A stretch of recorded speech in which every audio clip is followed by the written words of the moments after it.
Islamabad to Kashmir. One shot, be 20 hours. And on the mountain of Kashmir, we found a man standing in the middle of the road, waving to us. We thought that he wants some money. We stopped the car and we told the driver, give him 500 rupees in Kazakhstan. The man said, ah! He was done. So what did he want? He wanted a ride. He came to the car, sit next to me. The only way he was guiding the driver by just making this voice. Actually, I was sitting in the front seat. When he came to the car, the smell of his sweat was very heavy. We claim that we are the champion of the people that change makeup, but we could not be able to take the smell of a man who is standing in the middle of the road. I have to open all the windows of the car because we are the change makers. We cannot stand for the smell of one man. Anyway, I looked back at him and I saw a smile that I have never seen it in my life up till now. I cannot forget it. The smile of thankfulness, satisfaction, and ease. Then we dropped him somewhere. I thought I need to take a photograph with him. So just getting out of the car, I took my camera and ran after him. He disappeared. Whether this man was a true man or an angel, nobody knows. He just disappeared. He just disappeared. This is the smile. The second one, a memorable moment of suffering. It's Afghanistan again, Mr. Rumi.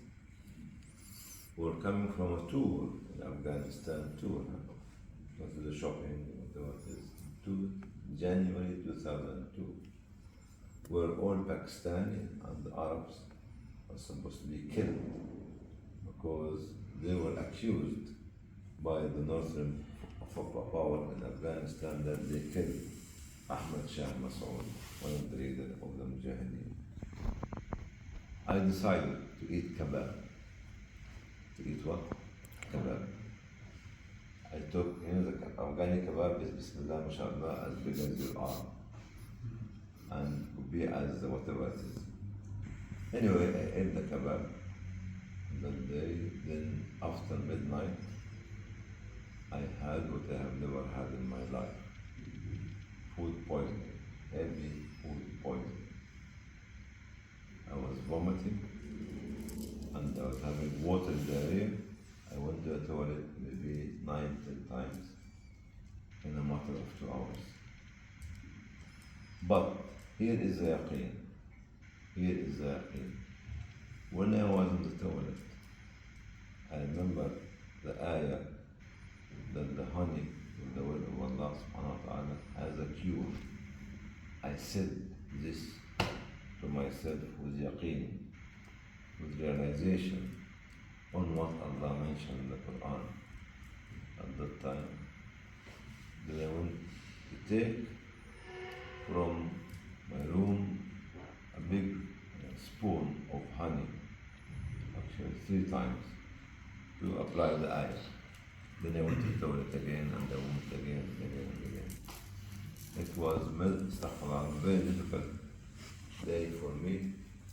I was shivering and I was sweating and everybody in the room was crying. Because khalas, I'm dying and there's no hospital. January 2002. They covered me with 2 heavy blankets. No, not the Afghani have this quilt. Quilt, yeah. Yeah, very heavy, with a heater near my head and heater near my feet, because I was so cold and lost, I don't know how much electrolyte and water I lost. Then after 3 hours was the yaqeen in what Allah said in the Quran. I wake up in the morning, we took the car and we drove from Kabul to Islamabad non-stop. There's no toilet, no vomiting, nothing. When you ask Allah, it's yaqeen.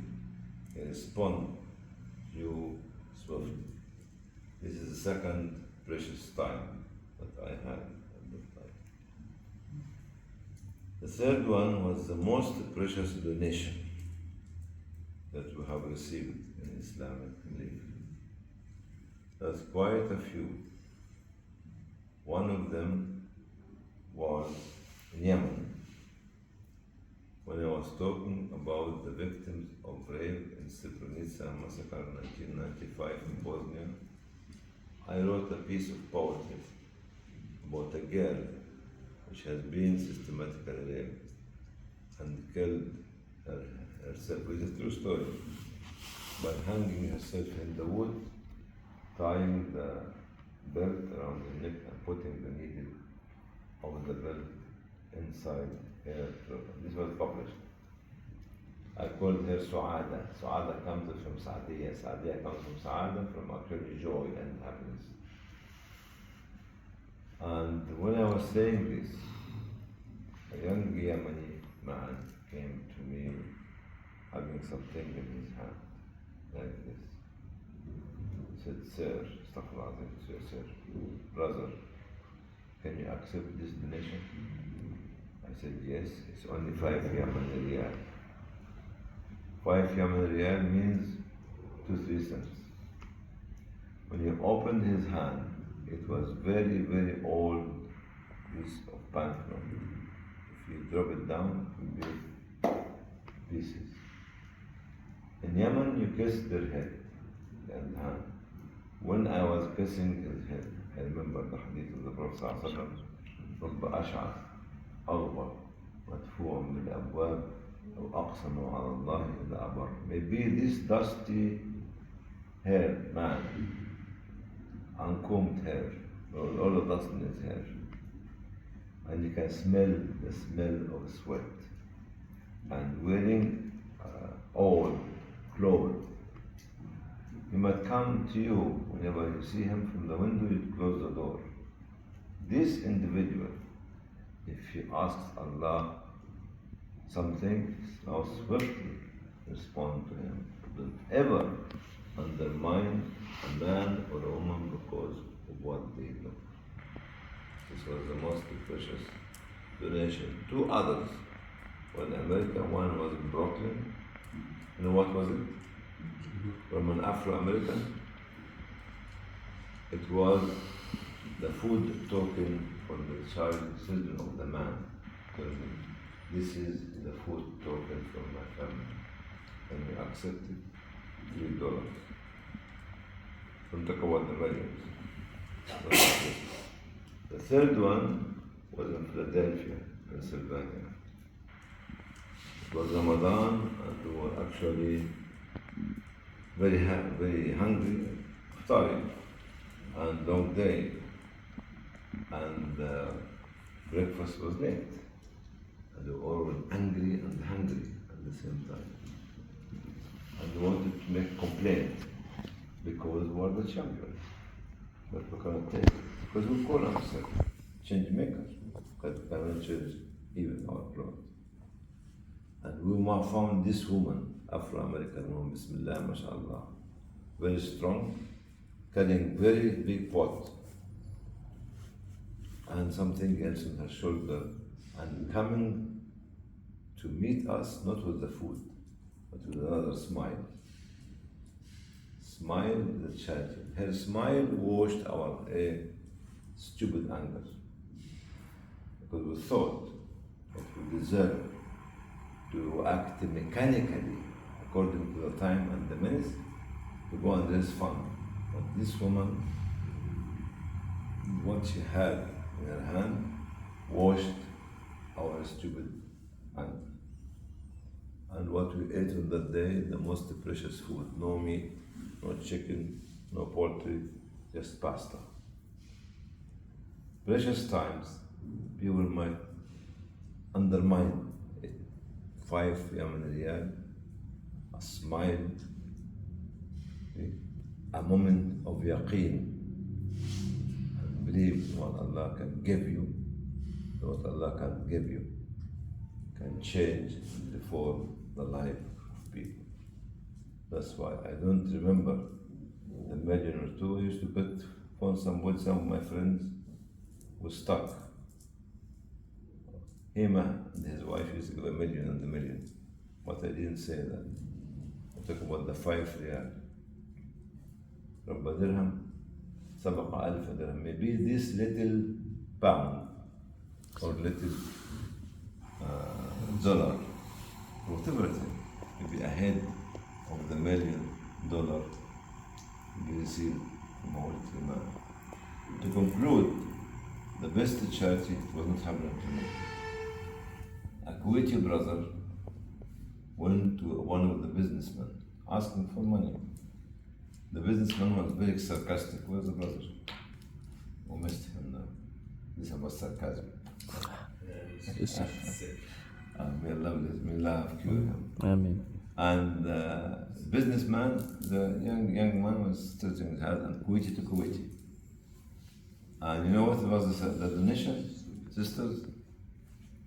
Sleeping sisters. You know what was the donation? He spit in his hand. He spit in his hand. Because the man was very sarcastic to the young community worker. You know what the young man did? Control yourself in the time of anger. He took the spit and rubbed his face and his shoulder with it. He told the man, what? Thank you for your charity. This was my part.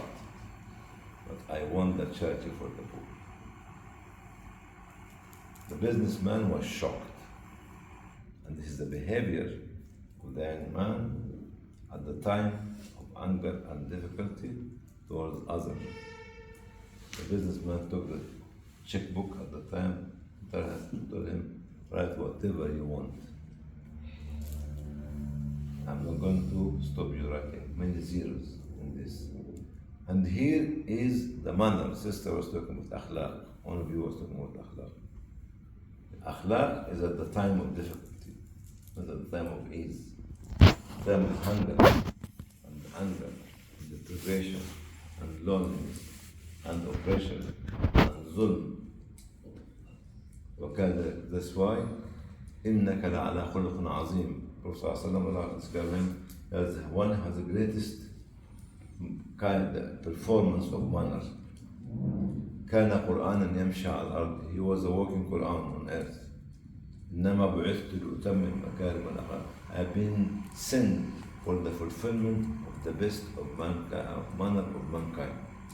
What you said about akhlaq, what this young man took the spit with a good heart to rub his face with it. You can imagine. Can you take it? And this is where you can become a change maker. And he was not Sahabi or Tabi'i or a prophet or a messenger. Actually, it was just ordinary man like ourselves. These moments are the moments of truth when we test ourselves at the time of hardship. When your wife sometimes becomes very angry with you. Once upon a time, this brother went to go to Sayyidina Umar to complain about his wife. His wife was very hard. No, not your wife. My wife. And when he was stood at the back, at the door of Umar, the house of the Umar, he heard Umar's wife shouting. The man is okay if his wife is doing this to him. it's better to leave. He went, and Omar came out, said, hey guy, come here. What do you want from me? He said, I come to complain to you about my wife. I found your wife doing the same. I said, yes, you have to be patient with them. Because we leave them alone, looking after the children, looking after the house, cleaning up, all these sort of things. And you have to take their anger because they are our partners.